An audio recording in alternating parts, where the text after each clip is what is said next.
Okay, so let's talk about principles and practices of brooding and rearing chicks.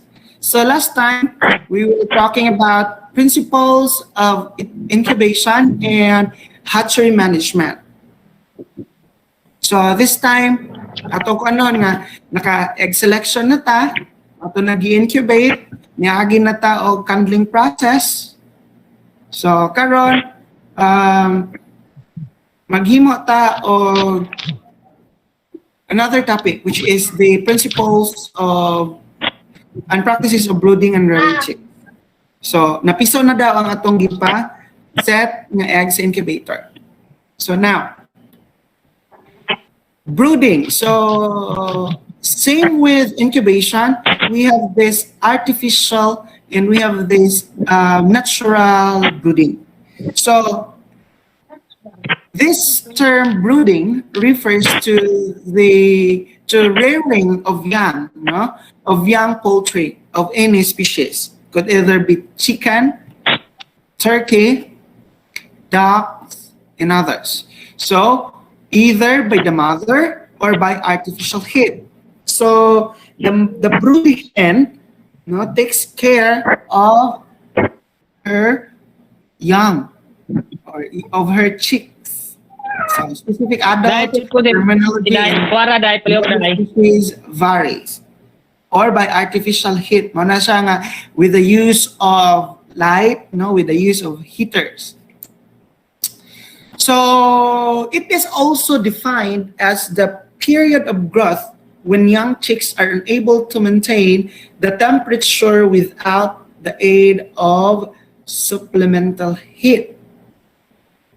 So the period where this young animal needs the so-called tender, no, loving care, love and care. So you need to really take good care of this. In this time, no, in this stage of the production, the animals or your animals is very susceptible to, mortality, no, at high risk, no, ang iyang mortality during this period. So kay ba naman mo unsa ni ang gitawag nato na brooding. Now, brooding, no, why we need to brood or why we need to practice artificial brooding, or why is that, or why is there a need that the young chicks undergo the brooding stage? So wala lagi po ginay-giingon nga wala man pod siya laktaw, no, wala man siya like shortcut nga modritso siya kaado. So this one, no, this brooding is the first 14 days of the chicks where the young animal cannot properly control its own body temperature, no? Gitawag na ito thermoregulation. Unable to thermoregulate. So this is why it is important to manage the environmental temperature of the of where these chicks or young poultry animals are housed. So the following would be improved by good brooding practices. The development of the following would be improved by brooding practices such as, no, the skeletal structure of the chicks or of the young poultry, the cardiovascular system, the appetite and water consumption, health and immune system, and even minimize stress. So two types of brooding: natural brooding and the artificial brooding. So in this presentation, no, artificial brooding is being highlighted. So with the use of artificial heat, and also there is the source of light. So advantages of artificial brooding: great deal of trouble is saved in attending to the brooding hens, and hens may be made to lay eggs instead of taking care of the chicks. So during this period, no, Moingon ta sa native chicken, atong gipa-separate ang iyahang chicks. Ang atong hen, ato gipabalik sa pasture area, so pangita dito kuan. So we need to do this in order nga makabalik na pod ang hen o cycle, no? Mabalik na pod siya og padung sa iyang laying cycle. So unsa na naman tay mga pamaagi unsa na to pag-cut ang iyang kuan, pag-cut ang iyang broodiness, no? The term broodiness, makat na to na siya. Like for example, ang ato ang native hen ato gikuhan sa iyang mga chicks. So pag di na siya mo ingon nga mura siya mobalik og loob, no, kana mag iyang behavior nga gikan siya na bag-ong nakapapusa sa eggs, pwede na to siya liguon og bugnaw nga tubig, bugnaw kay nga tubig. Then after that mga 1 week, okay, di na siya mo exhibit og kanang characteristics na mo padong siya loob, mubalik na siya sa iyang normal cycle, and then ato na pud na siyang magamit sa laying or sa egg production. So larger number of chicks can be brooded at the same time. So the same with of the artificial incubation, nga daghan ang eggs na ato ang ma-set in a given period of time. So also in this artificial brooding, the number of chicks can be a large number of chicks, no, can be brooded at the same time, and birds on the flock will be more uniform in size.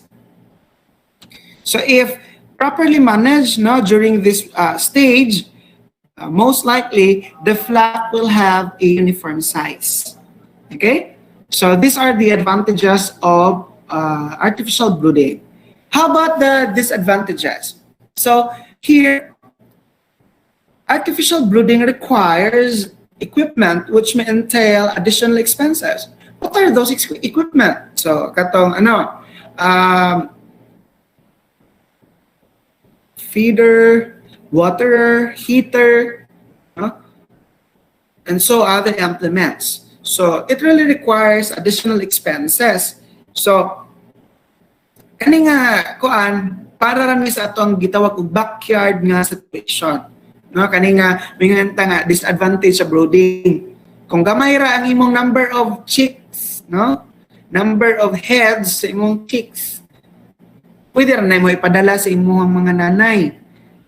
O nakay usa ka himungan, o ipadala lang anay na. Pero kung yung kag dinaghanay na, in practical na pagkaayo nga imo siyang paluuban sa imong mga inahin. So to maximize the productive stage ana nga mga manok, so we have to practice artificial brooding.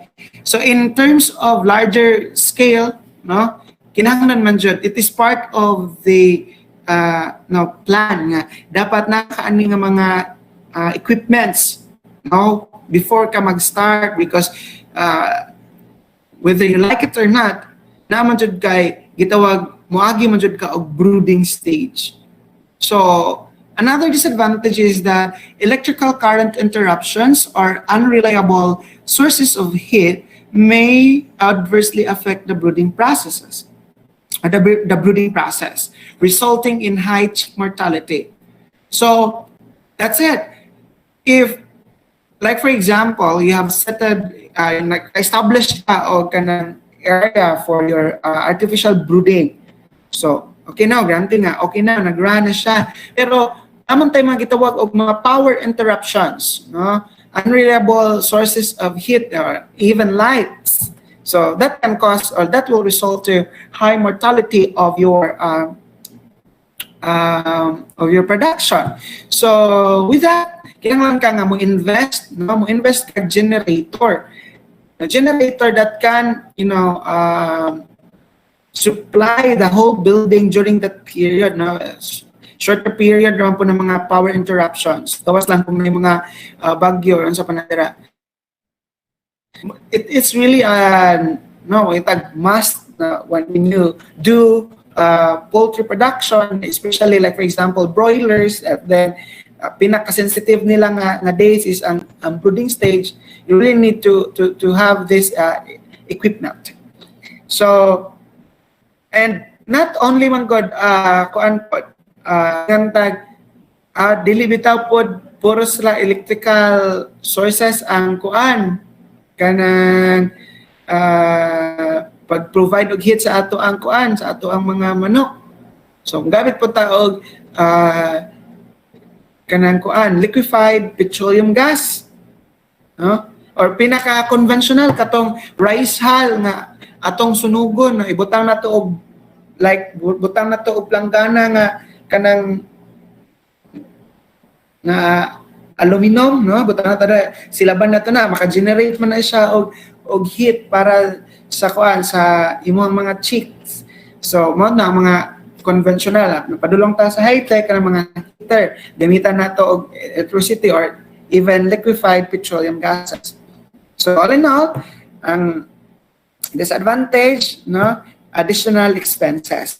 Now, methods of artificial brooding. So mga basic, no, sa mga ginagmay, you can use or have this fireless or cold brooders. This is not commonly used by poultrymen.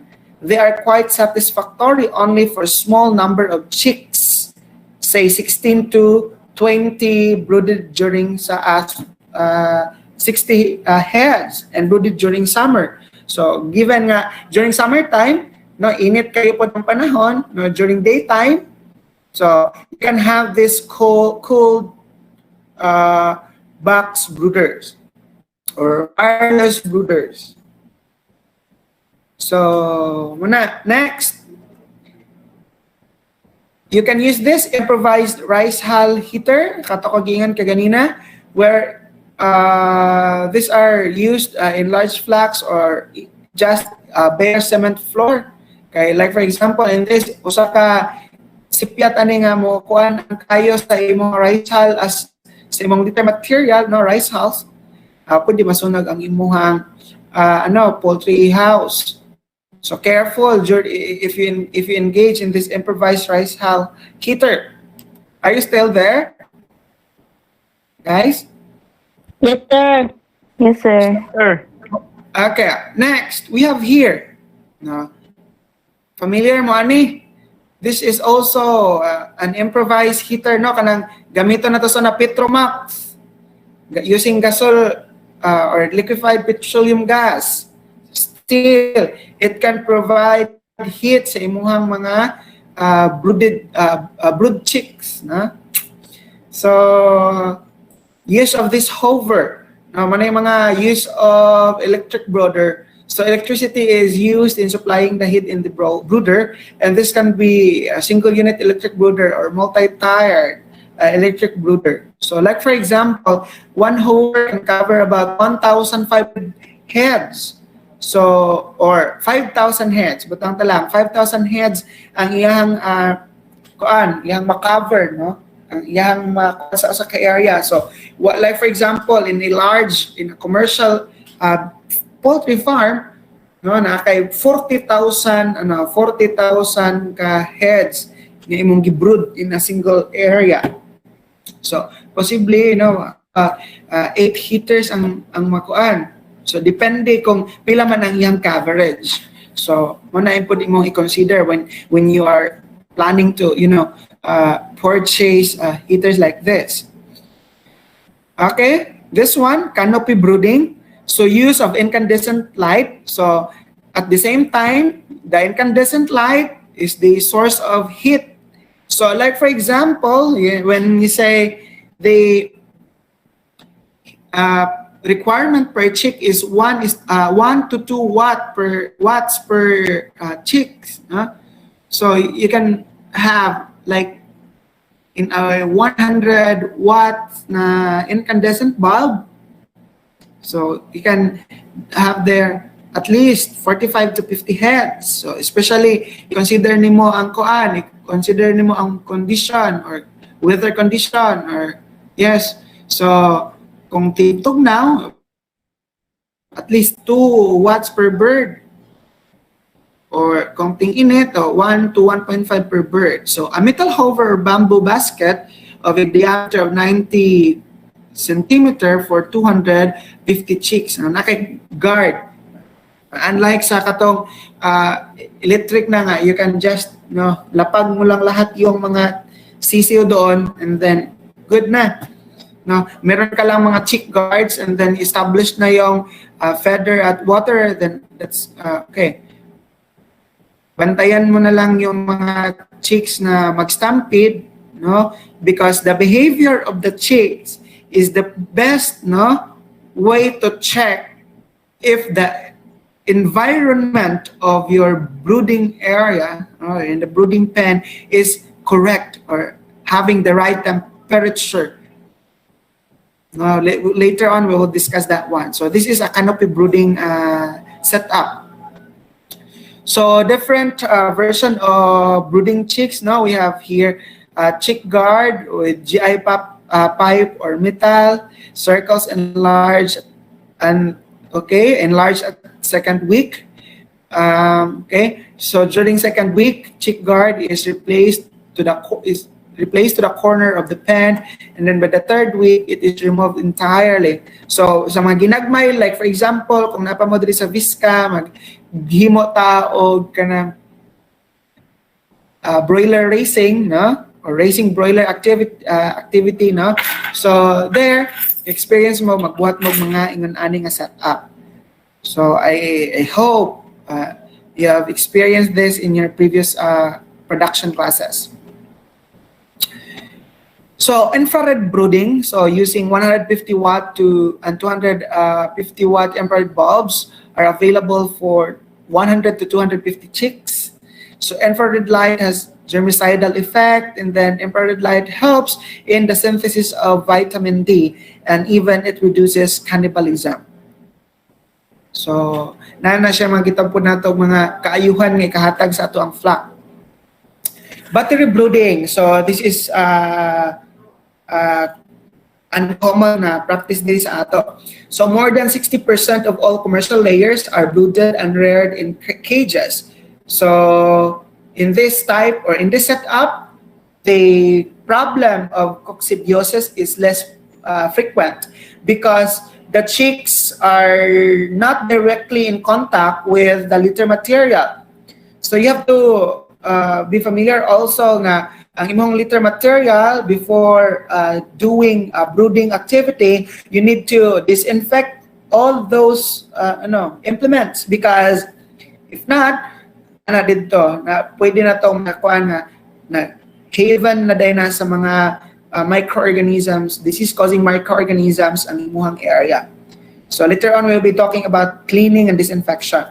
So battery brooding consists of 4 to 5 batteries, each having a heating space comprising one fourth of the total area. So in this setup, most likely these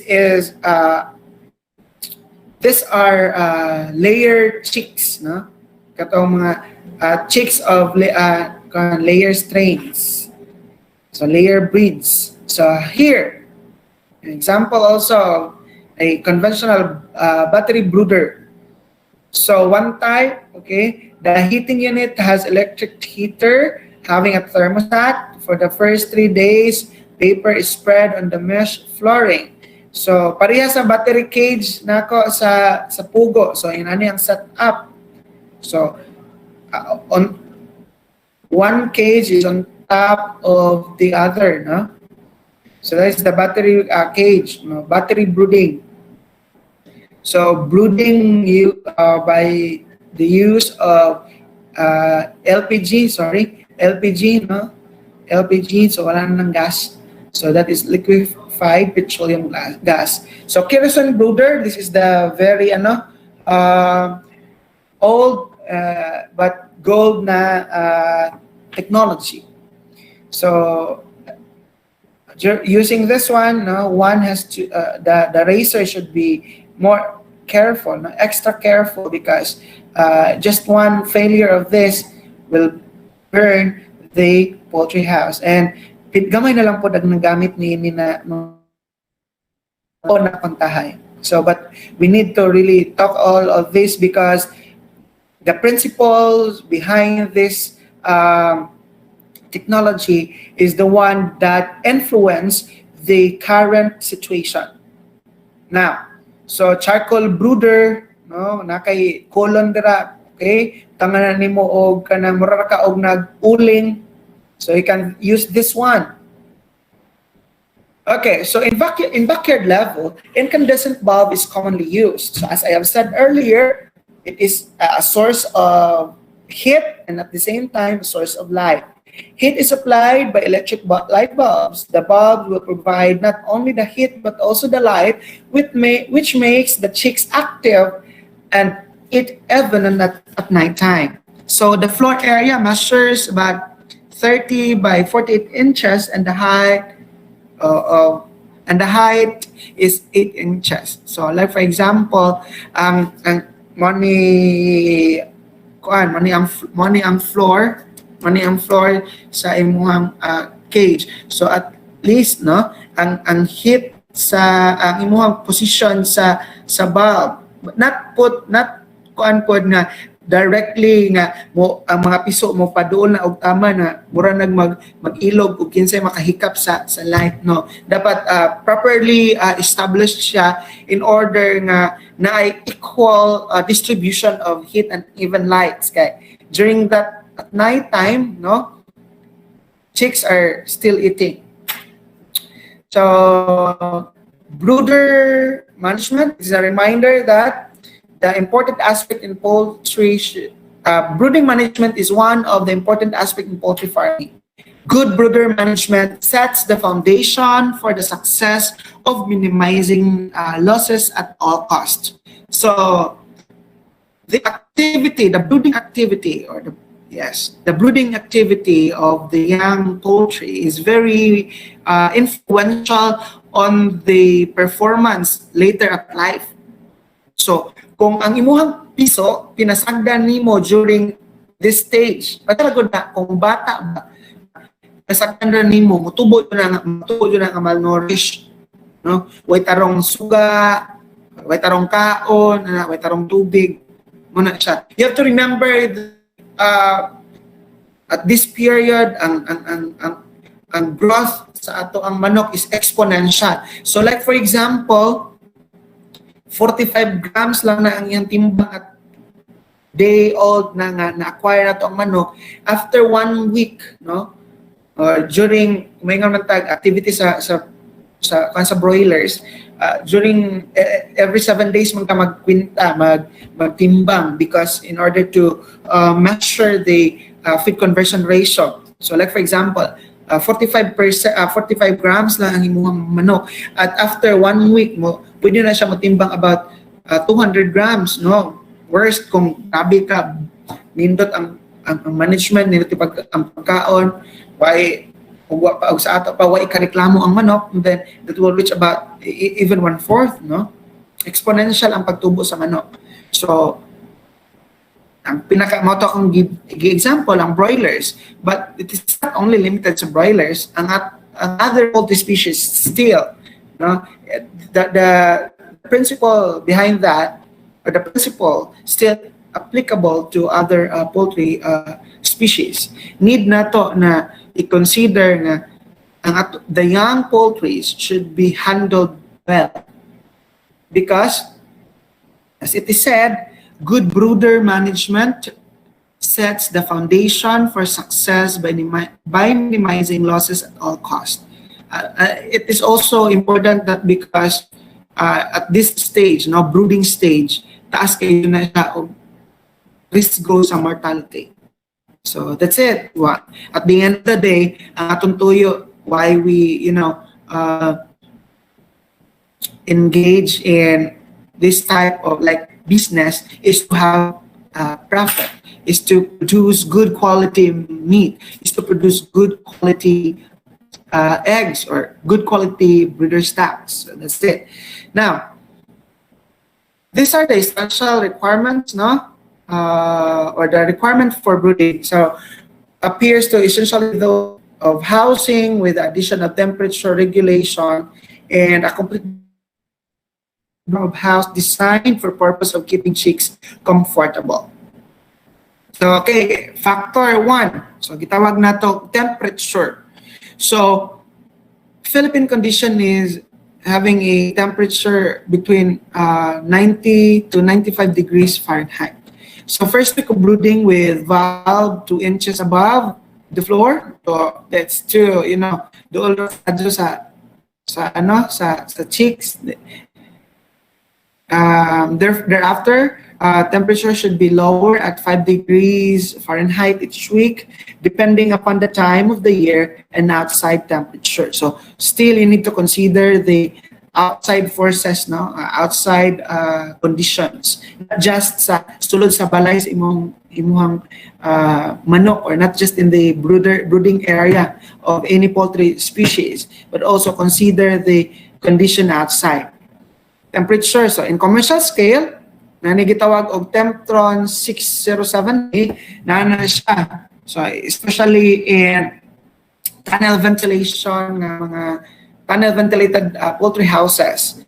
So natay gitawag controller. So nadiray mag-control sa ventilation, sa heater space, and even humidity sensor, and so on and so forth. So there, dili na mo na siya gingon nga controlled environment, no? But still, it's dependent of kanang, like for example, init kaayo ang sa gawas. So you need to adjust the internal temperature of the housing. So proper temperature is determined by the behavior of the chicks. So like this, it is too hot when the chicks open their wings and move away from the heat source.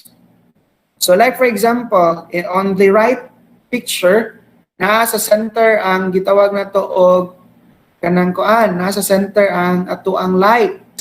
So ang nagposition ang mga chicks outside the light or outside the heat source because that it is too hot. They are looking for an area where comfortable sila, and then you have to remember na ang manok is one of the taas of body temperature, one of the animals nga taas of body temperature. So they really need to release their body heat. So when you have to remember that if your chicks behave like this, they are spreading their wings and move away from the heat source, it means that it is too hot inside the brooding area. If it is too cold, the chicks will chirp and pile under the hover, okay, and pile under the hover. So meaning to say they need more heat, no, para mas kuan sila, maka-survive sila. Mao na siya nga mangita sila og kuan, mangita sila og enough na source of heat. Mao na nga pile sila, no, at during that time pod taas pod kana siya og like chance of mortality because sa ato pa mag-stampede sila within the area. So the weaker one expected that by tomorrow mo na to imong mortality. Those superior one mo to magpatigbabaw, mo to ang imabaw magpaduol sa light source. So if it's too hot, they move away from the heat source, while if it is too cold, they will pile rather under the hover. Once the area is dry or basa, the chicks still pile on one side. So chicks wedge behind the hover. So mangita sila area nga kuan uga. Asa sila like so there is draft when the chicks wedge behind the hover.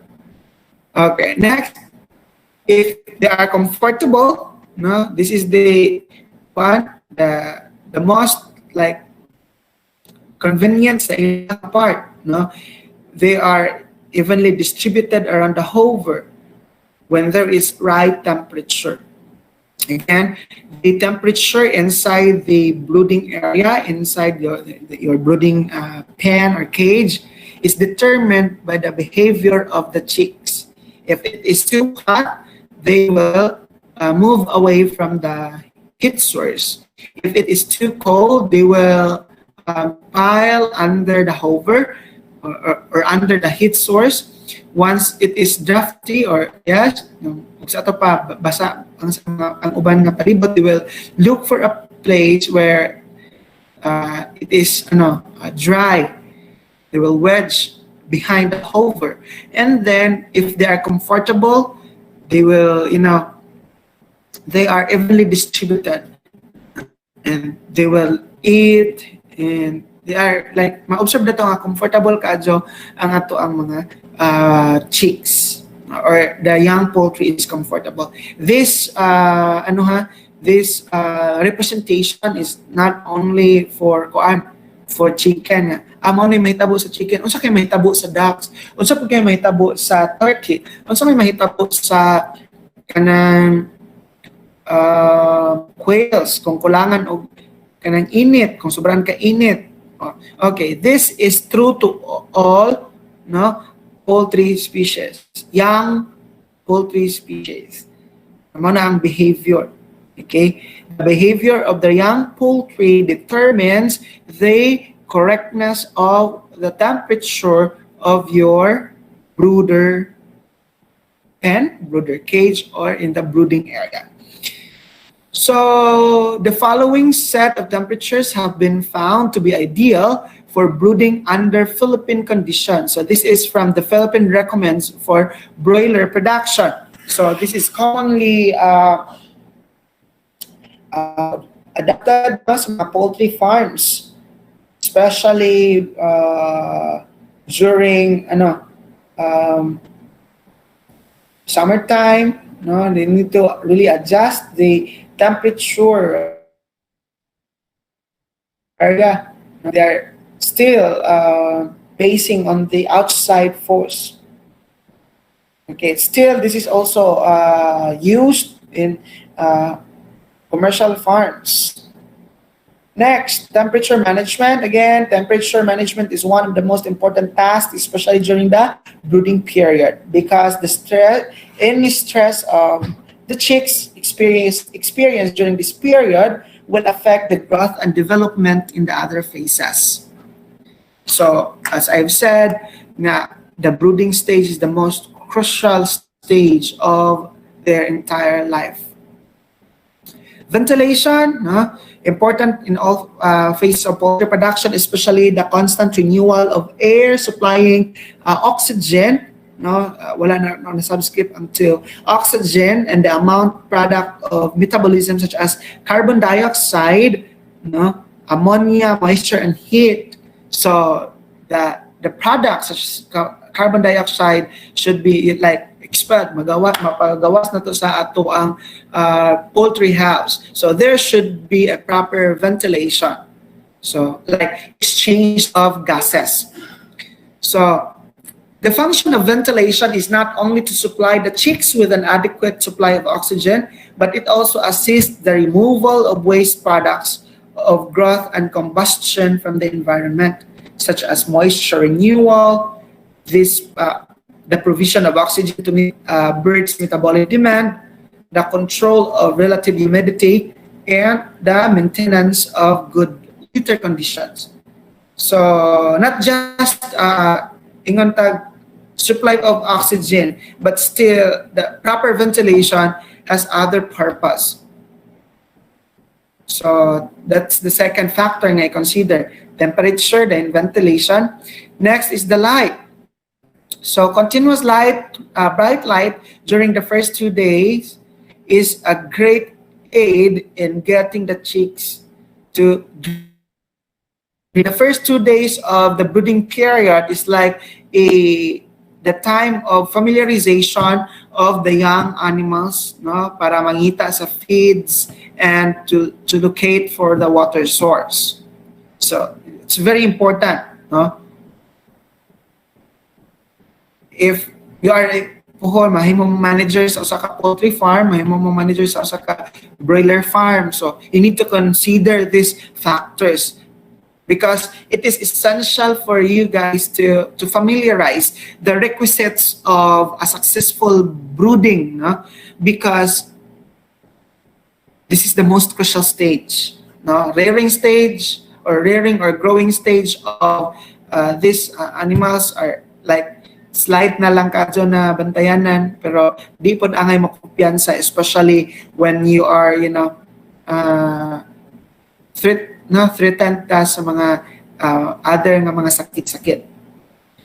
But most of the time, no, once you have a successful brooding stage, so it guarantees na ang imuhang growing chicks or growing poultry is healthy enough, no, nakabuild siya og sakto nga immune system to help these animals fight, no, sa mga foreign organisms na moaptak sa ilang lawas.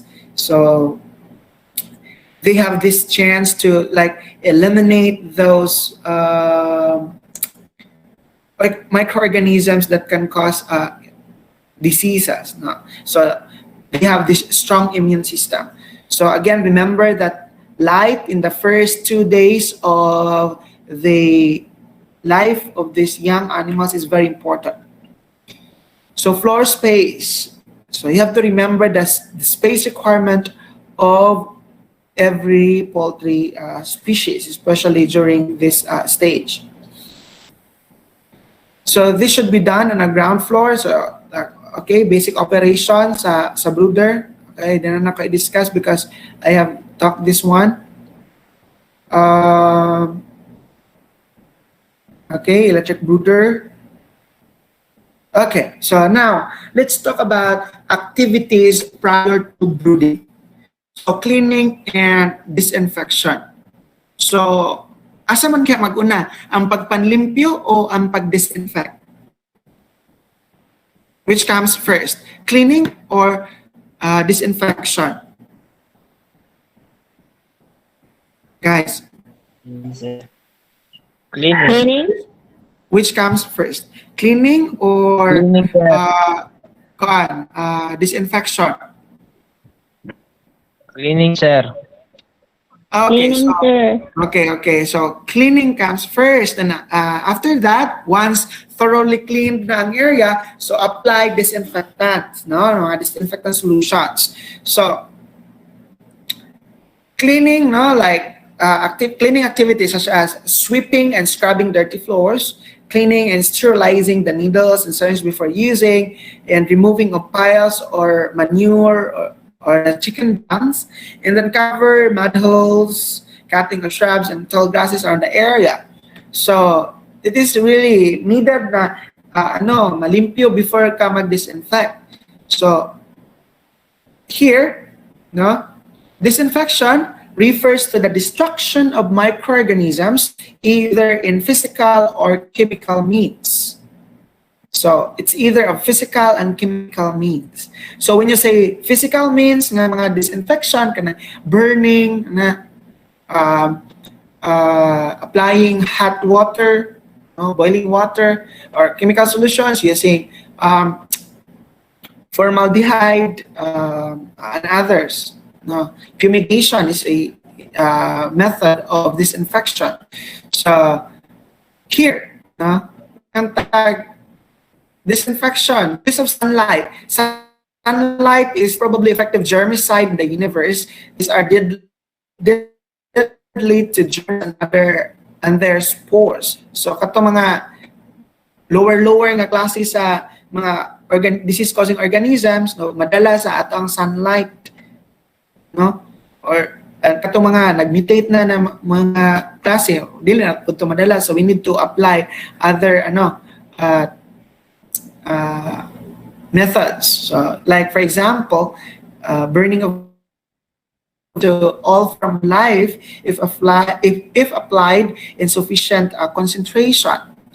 So like fire or scalding water and steam under pressure. So di man po din nato mahimo sa ato ang sa whole poultry building. But this can be applied kaning scalding water or steam under pressure to all mga small equipments. So I'm just showing this one. Use of electricity is a form of physical disinfection or sterilization. Use of X-rays and waves. Use of filtration, and so on and so forth. So for chemical disinfectants, soap cleans and tends to dissolve natural protective greasy coating of the skin and allows a more penetrating action of the antiseptic agents. So soap is one of the chemical disinfectant, and the next is the sodium hydroxide, especially against viruses and bacteria, effective in containing the abortus in the cause of abortion in pigs, but no practical value on gram-positive organisms. So gram-positive or gram-negative organisms, So consider these chemicals once you have established, you have ruled out kung sa man kaya ang mga posible na mga bacteria ang present area. So you can use lime, good disinfectant of manure and other chemical and animal discharges. So lime is considered as a chemical disinfectant. Next, use of carbolic acid or phenol,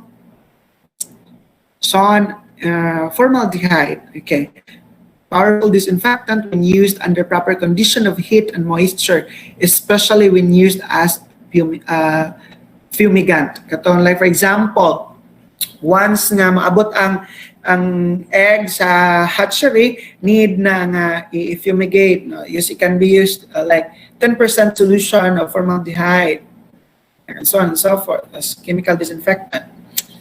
So first, atong i-discuss ang activities prior to brooding. You have there the cleaning and disinfection. So next, activities prior to brooding, checking of replacements of non-functional equipments is one also of the activities.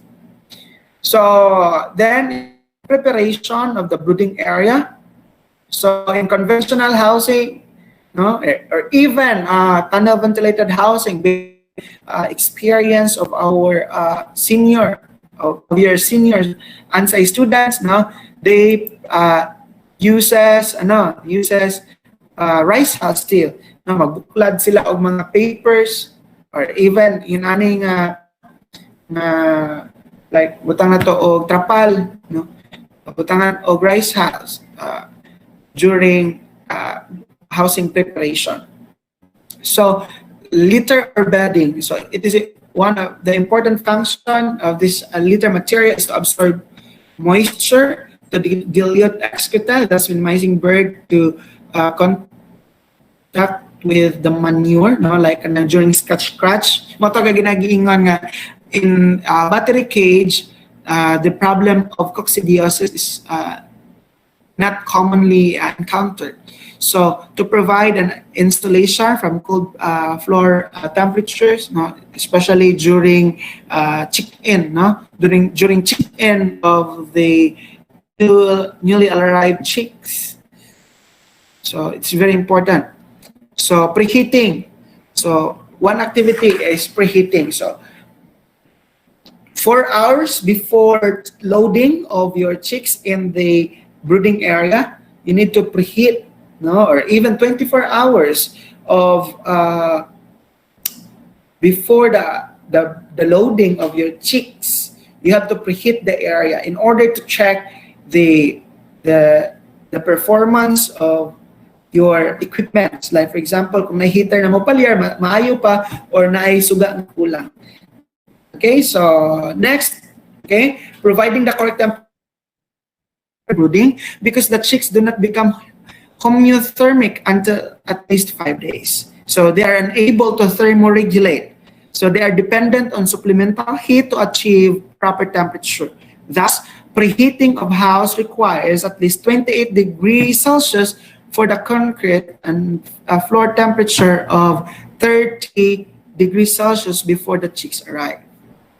So, chick placement. So, during that, activities during brooding na. So, i-check nimo ang mga chicks, no? If there are problems, if there are abnormalities, like for example, unhealed navels, no? Katotong ipanghisgutan ng mga problems encountered in the hatcheries. So, you have to really, check the quality of the chicks. So, you have to take samples. Next, okay, so criteria in assessing. So kindly take note of this criteria in assessing the quality of chicks upon arrival. So I just get my charger here.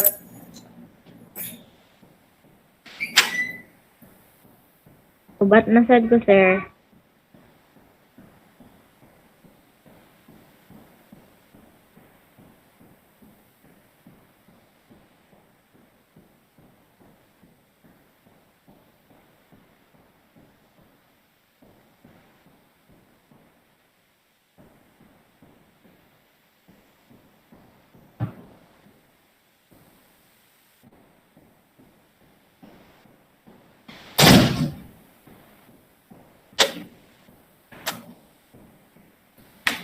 So kindly take note of this criteria in assessing the quality of chicks upon arrival. So check from this deformities, like blindness, splay-leggedness, crossbeaks, pale down feathers, and other lesions. So mostly of this mentioned mga deformities, no, or criteria, mo po ni ang mga sugatan ng mga problems from hatcheries. So post placement, kung nabutang na nato ang ato ang chicks sa ato ang brooding area or brooding pen, so gitawag siya og chick check 1. So it is from 4 hours to 6 hours after placement. So you have to test the temperature of the feet of the chicks against your chick. No? You have to test the temperature of the feet of the chicks against your chick. So if cold, the preheating was not done correctly. So and the farmer should reevaluate his preheating procedures. So result of cold floor temperature: 1, poor intake of feeds, so poor growth and even poor uniformity of the flock. So you have to really observe that activities prior to this so-called brooding. So preheating is very important. Next is the chick check 2. So 24 hours post placement. This check is called crop check. Okay? The reason of this check is to confirm that the chicks found the placement of feed and water. So, gitawag man gud nato, unsa nato pag-determine, if there is a question, how will you determine if the chicks are, have started or are starting to consume the feeds given during the first hours of brooding period. So, na siya gitawag og crop feel. So, crop feel will help you determine that the chicks were able to found the feeds and water source. So, by this time, after 24 hours, a minimum of 95% of the crop of these chicks should feel soft and pliable, indicating chicks have successfully located feeds and water. So kung gahi-gali ang iyang crop, no, ang gahi ra ang crop sa imong young poultry, so meaning yung katarong og access sa water. So you have to rearrange or you have to adjust the position of the water source. Okay, hard crack. Ano itong ingon? Chicks have not unable to or have not found adequate water, and you have to check your water supply immediately. Swollen and distended crop. So chicks have located water but insufficient feed. So you have to check the feed supply immediately. So mo ni siya ang mga troubleshooting, no? Kung like the situation sa imong manok or sa imong ducks or sa imong quails, mo na nahitabo. So you have to check. So that is the check 2. Then daily checks should be made throughout the cycle. So di pasagda na ang imong manok nga kuana, igora ka magtubong, igora ka maghatag og tubig. So you need to check if there are cold spots and droughts in the house, because it is this drafts areas in the house are,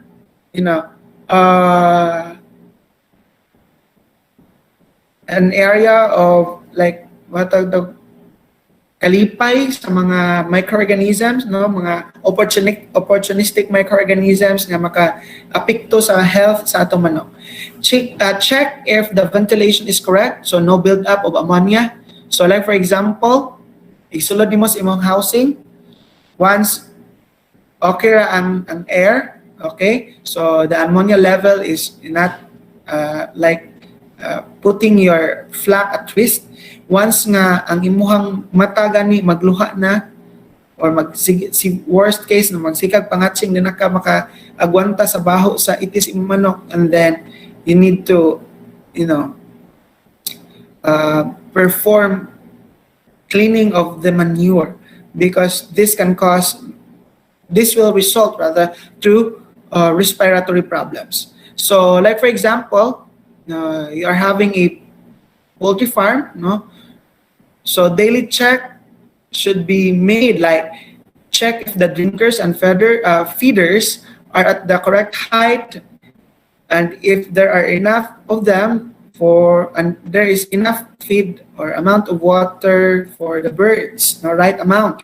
So check for wet bedding or too dry bedding. So keep notes of all birds removed. So like for example, na pagbisita nimo sa 1,000 heads mo na broiler chicken. So pagbisita nimo karong adlaw namatyan kag duha. So adlaw wala. So during the growing period, na kay pulo ka buok patay nga nakulikta. So imo nato siyang gamiton nga data in order to measure the mortality rate of your production. May gatas? Okay. Mag-classes ako. So, management of chicks inside the brooder. So, I have discussed this one. So, you need to, just familiarize the concept, no? The important factors to consider in doing brooding of young poultry are this temperature, ventilation, relative humidity of the area, the light source, and also the floor space requirement of the young poultry. So, okay, overcrowding. So mga to, masolve to kung ang imuhang area or ang imuhang pag-manage sa kuan is having a good floor space requirement, providing the space requirement of every bird. So drowning of chicks in the water, so common ni siyang mahitabo. So you have to use mga appropriate na mga equipments during brooding. So running nose and eyes, so irritation, okay, this is affected with the ammonia buildup. So you need to clean the area immediately once you can observe this one. Raup or coryza. of this disease is like overcrowding, low brooding temperature, and poor ventilation, then coccidiosis, mga na to. So to prevent the addition of this can be prevented by addition of coccidiostatic drugs. So mostly of the feeds nowadays, especially kung gamiton sa broiler production na like na litter material na yung mga coccidiostatic drugs, because it is very deadly, no? Can cause high mortality because coccidiosis has two types, man. Intestinal coccidiosis and then the cecal coccidiosis. Ano siya? We'll be talking more on this no in my last mga topics siguro sa klase about health of broiler of poultry animals. Cannibalism, so overcrowding, so dili ni siya the break ha. This is the big trimming is one of the solution of this one. So cannibalism occurs when problems of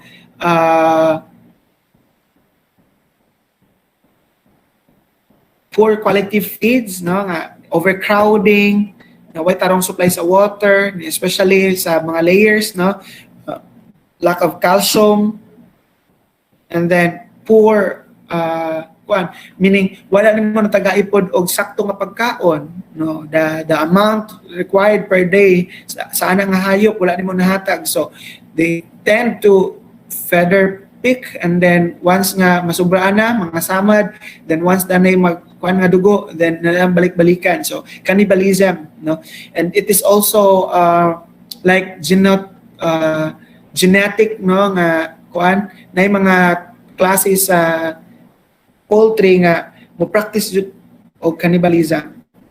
So most likely kanang mga animals na gina-house in cages, so like for example layer chicken, so they need to be big trimmed, no, at early age para ma-prepare sila na di na sila mag-cannibalism during the adult stage nila.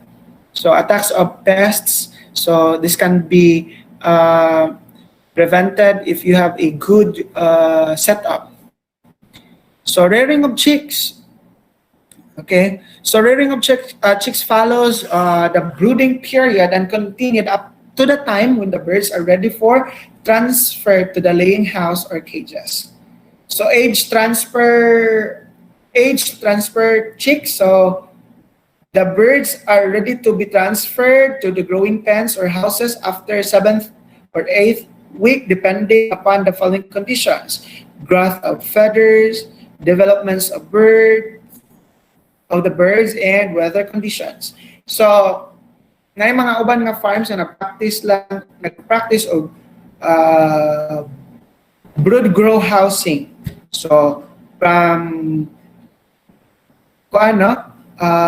brooding up until growing period or growing stage, ato dito ipastay ang manok. Like for example, kung layer chicken imong gamiton or imong gibuhi, so nakay brood grow house. Sa broilers, brood grow house man na brooding, no, ano yung may brooding, wala i-divide ang housing for like 14 days, then space adjustment na ka the succeeding days.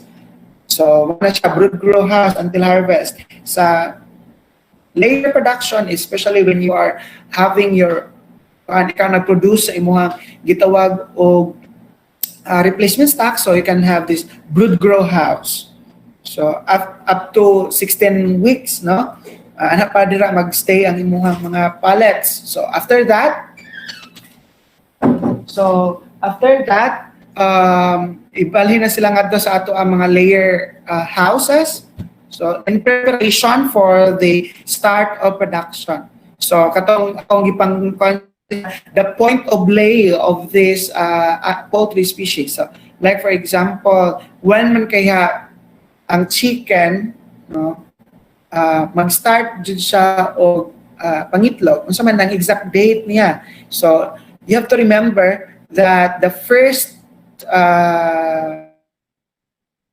the first time nga nag-produce og egg ang imuhang manok or any poultry species, no, once nga properly managed siya, that is the sign nga sexually mature na jud. The surest sign, the surest sign of sexual maturity of our animals. So again, age to transfer chicks. So depende kung unsa nga setup sa housing ang imuhang gina-observe. So what to do upon transferring of chicks? Okay, so you have to consider this one. In case of straight run chicks, it is most advisable to segregate cockerels from the pullets for the following reasons. Avoid males from molesting the females, okay? Always prevent from crowding out of feeders and waterers. With the males out, the selected pullets will have more space for more exercise and feeding. So, mana siya. So, kung padulong na matlog ang imong chicken, so, or during the, not just na mingon ta nga padulong na mahitlog, or di lang ingon na ato ibutang nga padulong mahitlog. Once nga growing stage na gali, you have to determine asa man kaya ang mga laki or bayan na, or even katong inyong i-apply ang ato ang principles nga na-discuss about day-old sexing or vent sexing of young poultry in order to, maximize the potential of this male animal and also the potential of these female ones. So it is to avoid molesting the females, they have to transfer the cockerels and also prevent crowding out. So are you still there, guys? Guys, napa mo dara? Hey, have you ever tried? Guys, Yes, napa mo sir. dara? Napa, sir. So, I still have pila man ka slides. I think 10 slides. Okay pa? Kaya pa? Or mamandang na ta?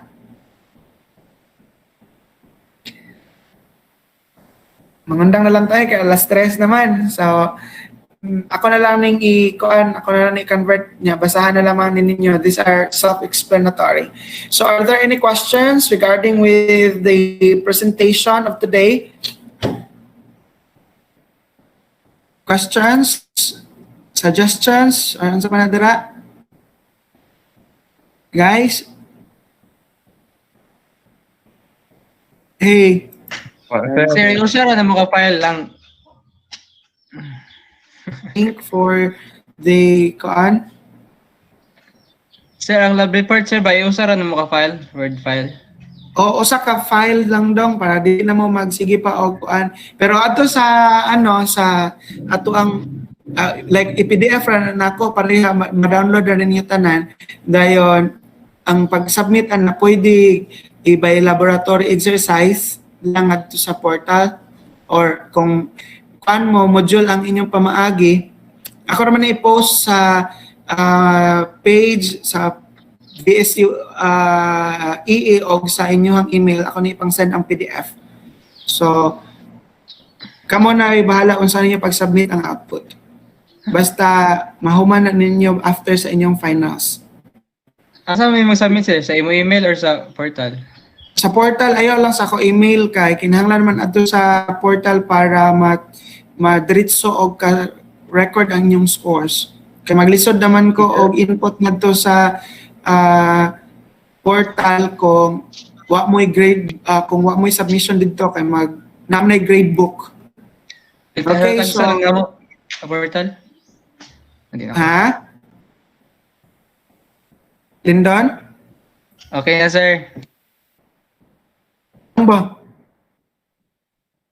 Arong ba? Sa pa na ba? Okay na. Or na?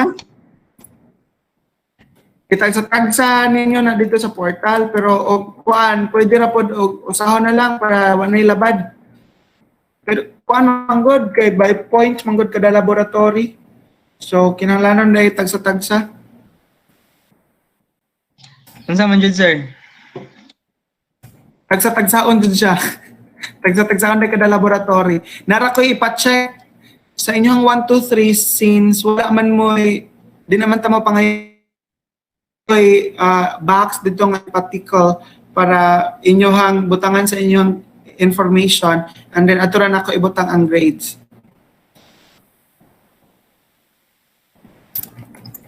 Katong tulo ka laboratory na dili na ninyo gamaon because nahuman na ninyo sa inyong learning task.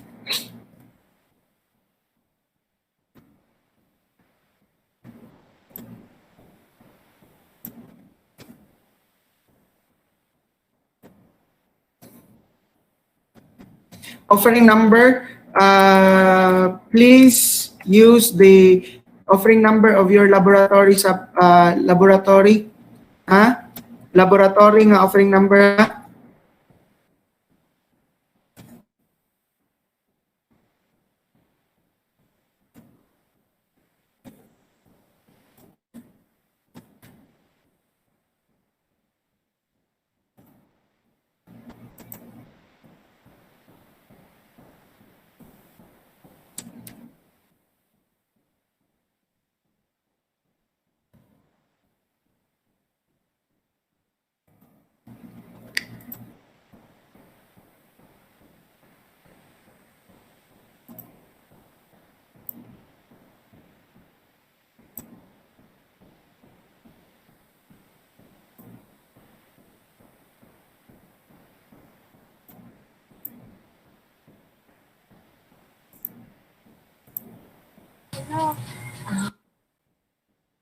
So, dana sa group chat, sa chat, ang inyong attendance nga form, please do fill up na lang. Then if you have questions before mo leave, pwede pa mo mangutana.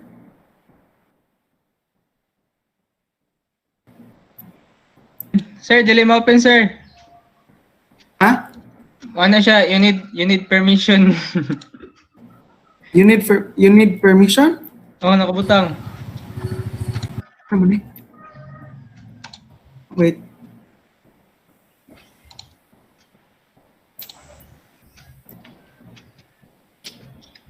Mag-generate ko laing nga link. Wait.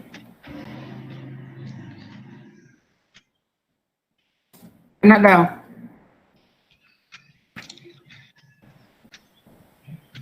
Okay na. Sige, sige. So, questions, if you have questions,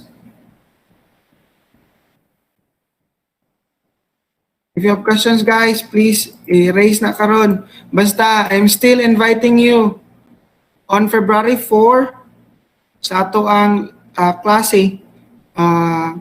Please cooperate during that time and then please i-on tanan ninyong camera during that time para makita ta sa pag-mirror sa evaluation.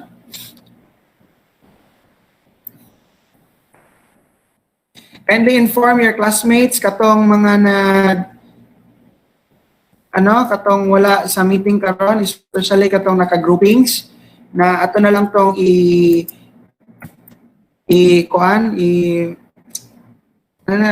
pabayaan na to, di na to ipadayon because I find na mas mahirapan pa noon mo sa inyong mga buhatonon kung ihatag po ito na akong activity. Okay?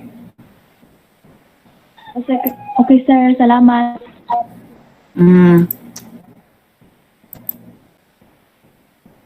Sir, Yes? exercise 4 na yung mag-start, sir, no? Exercise number 4. Okay, sir. Follow lang, naraman ko ihatag dito nga instruction o kung saan pag-format ninyo inyong laboratory, ha? Yes, sir. Thank you, sir. Sige, sige.